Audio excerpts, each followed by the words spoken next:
Kumara Satsanga, Kumara Satsanga, Kawahirina, Kawahiriya,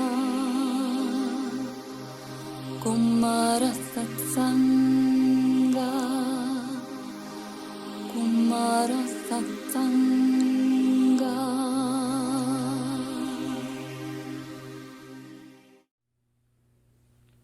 Welcome to this year's 46th lecture at Namas University, Earth's spiritual digital university, a space and community whose mission is to help each person fulfill their true destiny under the guidance of the soul and Shambhala, to co-create the life and the future of the Earth together with all other beings in accordance with the divine plan.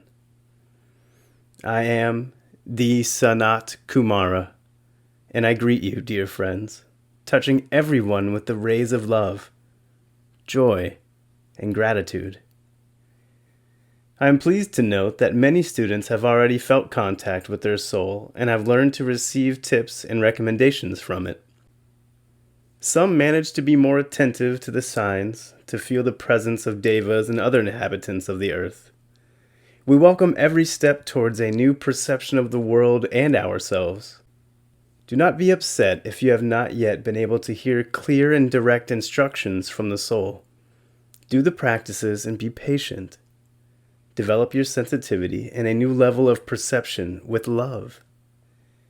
I invite you to feel for what pleases your soul and what upsets it, because it's important to learn how to recognize and discern that.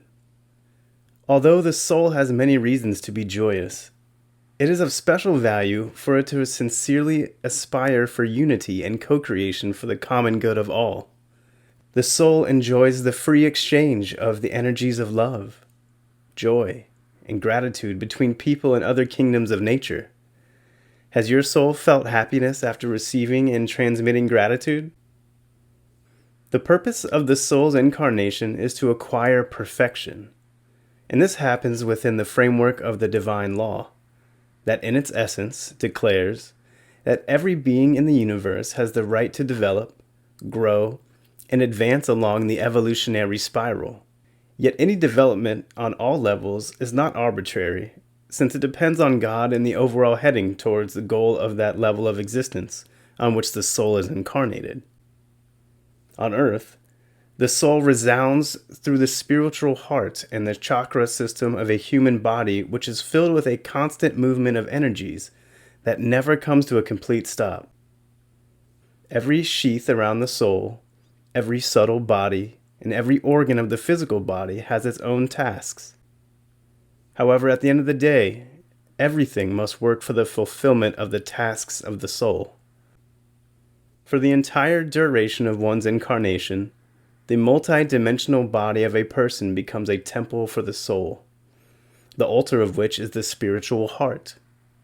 Obviously, the temple and the altar have a very complex and multi-dimensional structure connected to the whole of creation.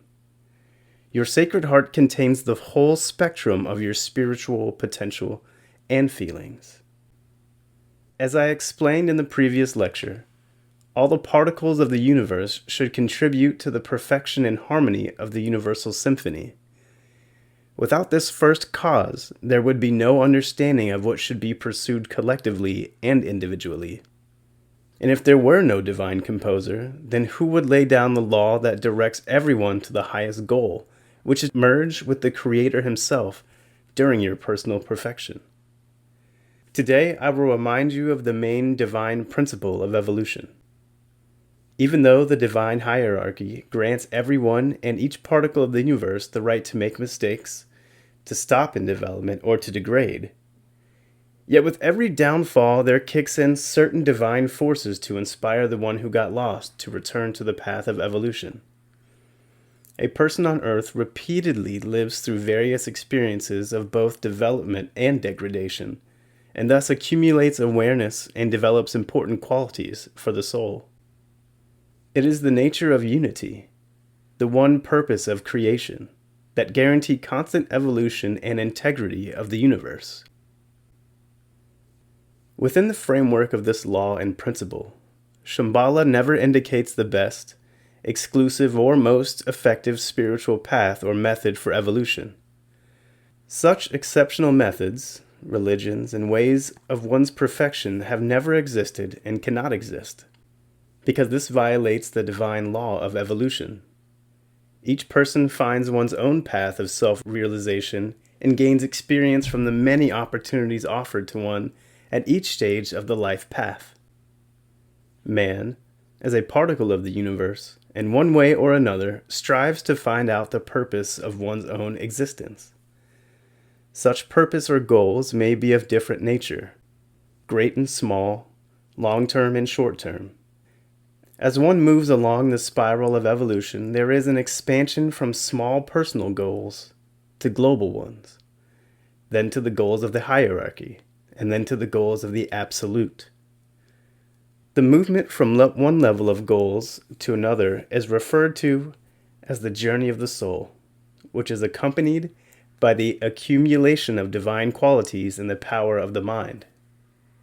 In many libraries of the mind of our students, we see the coincidence of the concept of the sacred heart and the Anahata chakra.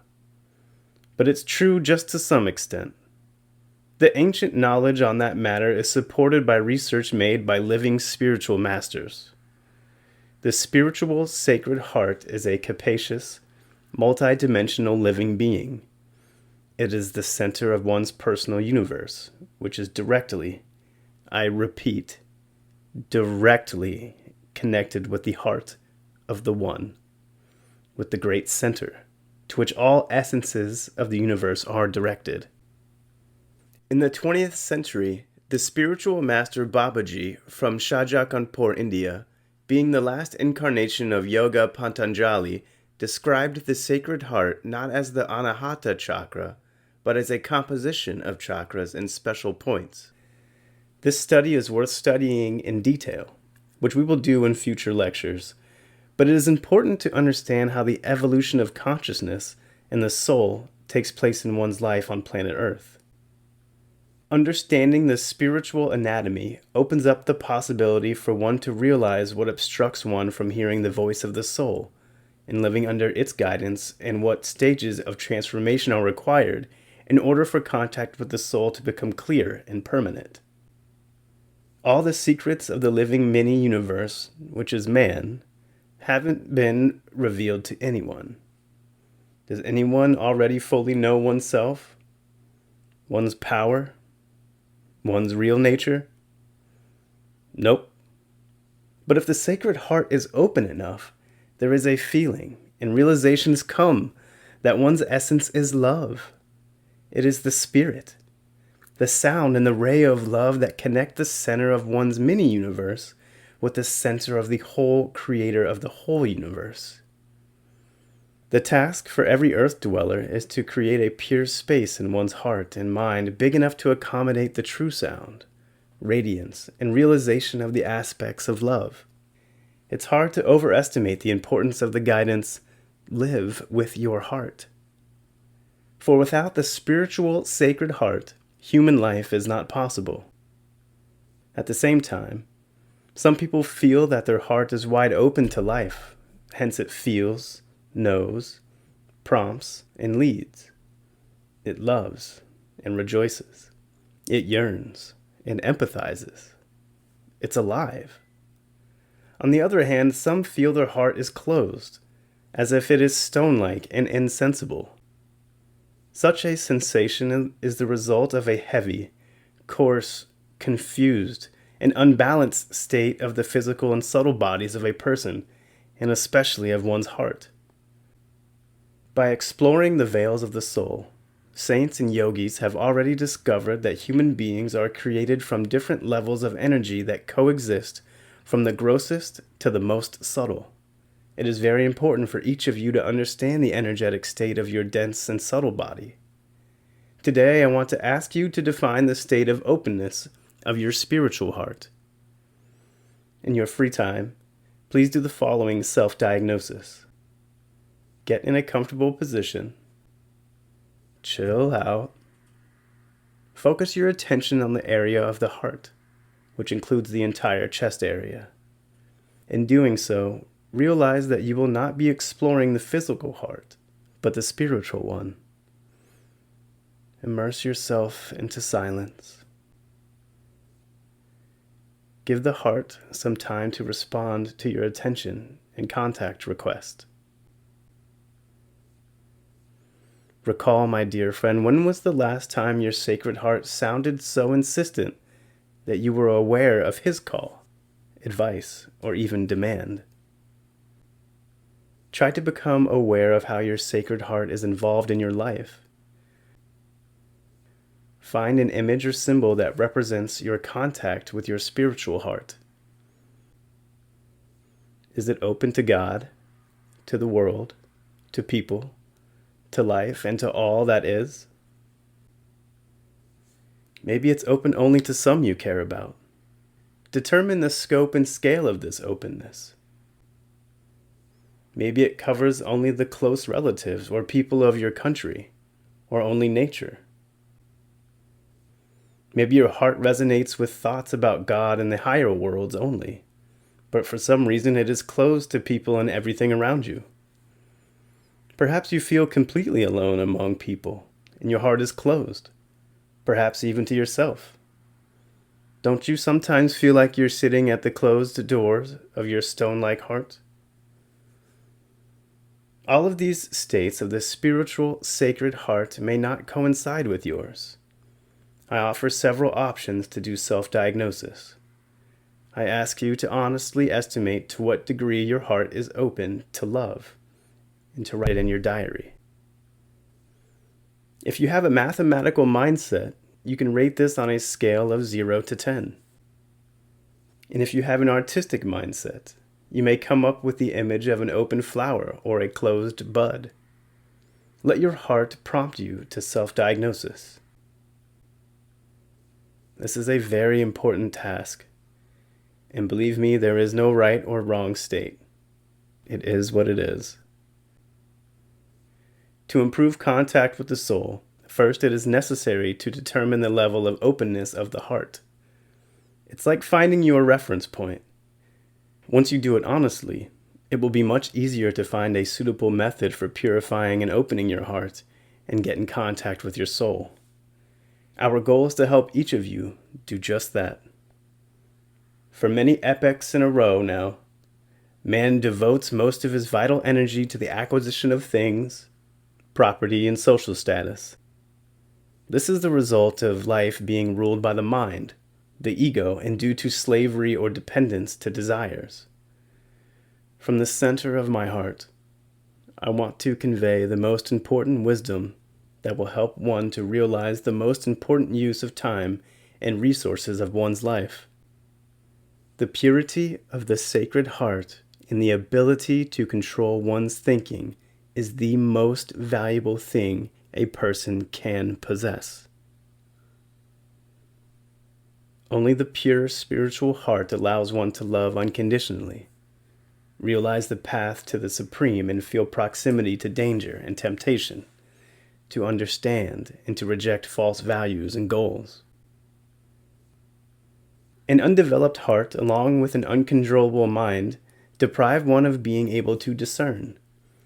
Such a heart sees, hears, feels, and evaluates everything through the filthy filters of the mind, obstructed by humming energy centers that are low in power. The heart in such a state has no idea of wisdom, peace, love, gratitude, joy, and courage. The true guidance of the heart may sound like a whisper, but its weak voice should not be taken as an illusion or a sign of its powerlessness. For through a whisper, the Creator can call one to become a spiritual hero, break the chains of attachment, and free one from delusions.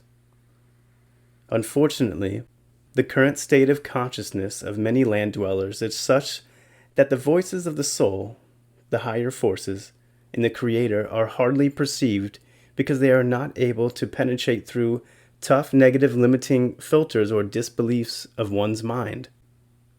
Therefore, it is important to listen to the soul, Practice meditation, relaxation, etc., and stay alert so the guidance of the higher spheres through the heart does not get lost in vain without implementation to daily routine. Do you practice what we have offered? Maybe you do not trust us enough. We often witness that people, while praising the teachers of humanity for the treasures of wisdom they have handed over to them, ignore the practices and knowledge offered, like madmen who throw precious pearls into the abyss of oblivion. Many impulses from the higher worlds and sacred soul become useless as they are often perverted by the negative mind or the greedy ego. Where is the line between purity and roughness? This is a complex and multidimensional issue. Here is one hint: to discern. In short, it can be summarized as follows. Those ones who are afraid of the future by showing distrust to life and the Creator are moving in the direction of downfall and degradation. Remember this, since it is easy to recognize. Look around. Are birds, afraid of the future, hence migrating long distances, following on the call of nature without luggage and a business-class airplane? Do reindeers demand any guarantee of comfort while heading up and down the northern lands? What is the main difference between a human being and any animal? It is that one is endowed with free will and choice by the Creator.